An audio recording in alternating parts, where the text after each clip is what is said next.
Baik, Angkatan Tentera Malaysia ATM akan menggunakan teknologi drone dan pesawat tanpa pemandu UAV bagi memantau perintah kawalan pergerakan yang dilaksanakan sebagai sebahagian daripada usaha untuk membendung wabak COVID-19. Dan untuk kita memahami lebih lanjut mengenai penggunaan drone dan UAV ini, bersama melalui Skype adalah Pengarah Eksekutif Aeronerv, Saudara Muslim Abdullah Zaid. Assalamualaikum, Cik Muslim. Pertama sekali, kita ingin melihat apakah sebenarnya yang dimasukkan atau apakah kemampuan teknologi yang dimasukkan apabila disebutkan pemantauan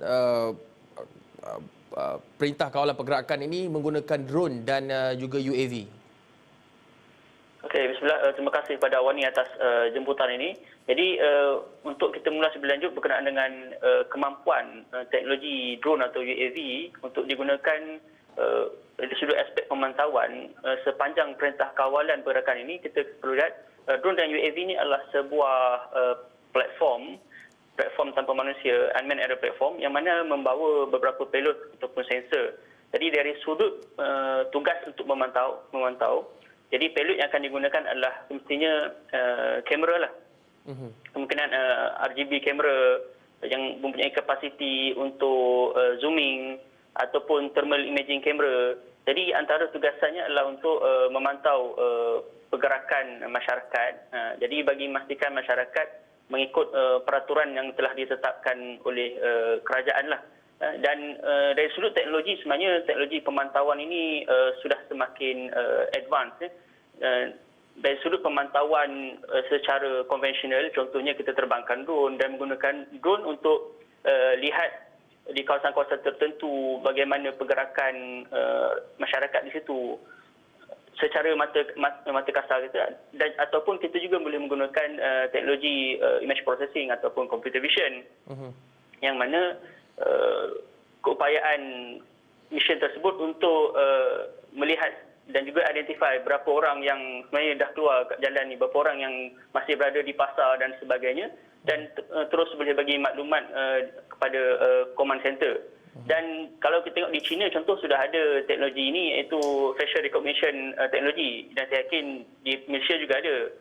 CSM ataupun Cyber Security Malaysia sudah mempunyai teknologi tersebut, yang mana sebenarnya kita boleh integrasikan dengan teknologi drone untuk kita identify lagi siapa sebenarnya yang keluar ke pasar itu, dan kita tahu spesifiknya mereka ni di mana, rumah di mana dan sebagainya.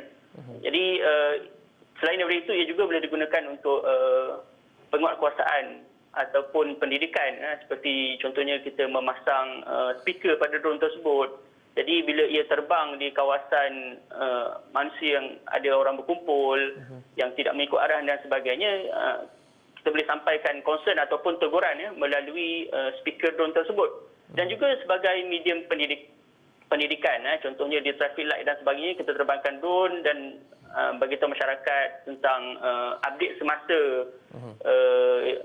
isu yang berlaku lah di sekeliling kita.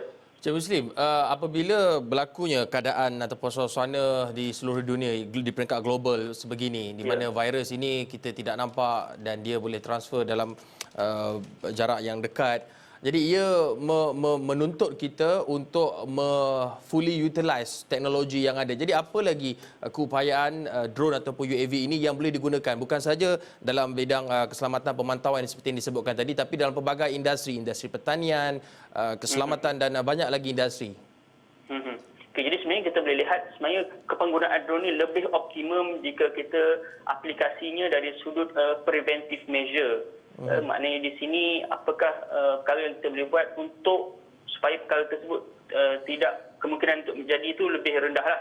Contohnya saya ambil selain daripada kita kata isu COVID-19, ini yang kita hadapi, sebenarnya ada perkara-perkara disaster lain ya. Contohnya tanah runtuh, ada keruntuhan bangunan di KL baru-baru ini, banjir dan sebagainya. Jadi drone ni kita boleh gunakan sebagai preventive tools, alat untuk mengumpulkan data lebih awal. Jadi kita boleh lakukan kita kata apa, projection lah, contohnya untuk banjir dan sebagainya. Dan jika kita ambil contoh dalam bidang pembinaan ataupun pelombongan, ia boleh digunakan untuk mengukur stockpile ataupun mengukur kedalaman pit, berapa volume yang tanah yang kita dah ambil, digital elevation model, lakukan 3D modeling untuk tanah ataupun untuk bangunan, traffic impact assessment dan juga environmental impact assessment. Jadi dari sudut pertanian lebih luas. Contohnya kita boleh buat pemetaan pengiraan pokok, pemantauan kesihatan tanaman dan juga kepenggunaan tanah, dan juga kita boleh lakukan anggaran hasil lah. Contoh kalau nanas itu sebelum dia berbuah, kita dah boleh kira berapa putiknya yang dah muncul lah. Jadi kita boleh buat anggaran hasil. By bulan ini berapa yang kita jangka akan hasil yang akan kita dapat lah. Jadi dalam bidang keselamatan sebenarnya jauh lebih banyak lah, antaranya pemantauan jarak jauh, countermeasure untuk hostile drone itu sendiri, dan juga antara idea yang sangat baik menggunakan drone sepanjang PKP ni adalah disinfectant spray lah, disinfection spray. Maksudnya kita spray nyah jangkitan, fluid nyah jangkitan lah pada kawasan-kawasan yang terlibat. Contohnya zon merah lah, di zon merah. Ya. Okey, Cik Muslim, bila kita bercakap mengenai keupayaan sesuatu peralatan ataupun platform drone ataupun UAV ini, teknologi itu boleh dibangunkan, tetapi apakah yang diperlukan sebenarnya, keperluan dari segi infrastrukturnya, daripada segi perniagaan kerajaan untuk mereka meningkatkan keupayaan menyediakan platform ataupun infra yang sebaik sebetulnya. Dalam, saya kira ini merupakan salah satu teknologi IR 4.0. Jadi apakah sebenarnya yang diperlukan supaya di masa hadapan nanti kita tidak lagi seperti terpinga-pinga ataupun hanya boleh mengimpikan melihat negara di luar sana seperti Korea Selatan dan juga Jepun yang menggunakan teknologi, mengadaptasi teknologi IR 4.0 ini untuk mereka memastikan mereka dapat survive dari wabak-wabak seperti ini. Okey, jika kita lihat sebenarnya di Malaysia sendiri, kita adalah antara negara yang mempunyai konektiviti digital yang agak tinggi. Lebih daripada 80% rakyat Malaysia ini mempunyai konektiviti internet itu sendiri, dan melalui mobile phone contohnya. Dan ini adalah salah satu tanda bahawa keupayaan kita untuk memposisikan diri kita dari sudut digital produk, digital services. Dan kalau kita lihat data yang dikeluarkan oleh Malaysia Department of Statistics pada tahun sebelum ini, tahun 2017, GDP 18.3% sumbangan pada GDP negara adalah melalui digital ekonomi. Namun untuk kita nilai lebih lanjut, kadar sebenarnya yang terma yang kita boleh sebut adalah kadar adaptasi teknologi kepada SME, JLCs, agensi kerajaan dan juga kerajaan itu sendiri, bagi saya masih lagi pada tahap yang belum cukup matang. Walaupun konektiviti internet kita cukup tinggi, kita ada infra yang bagi saya cukup baiklah. Contohnya untuk 4G, mungkin 5G kita baru nak explore. Cumanya apa yang kita perlu bangunkan adalah concrete blueprint, national blueprint, bagaimana kita boleh implement teknologi ini. Kerana apa? Kerana sekarang ini contoh saya ambil dalam bidang pembinaan. SME berkeupayaan untuk membangunkan teknologi. Tetapi siapa yang perlu menggunakan teknologi ini? Semestinya adalah pihak kontraktor, developer dan sebagainya yang memerlukan pushing factor ataupun tolakan daripada agensi kerajaan sendiri.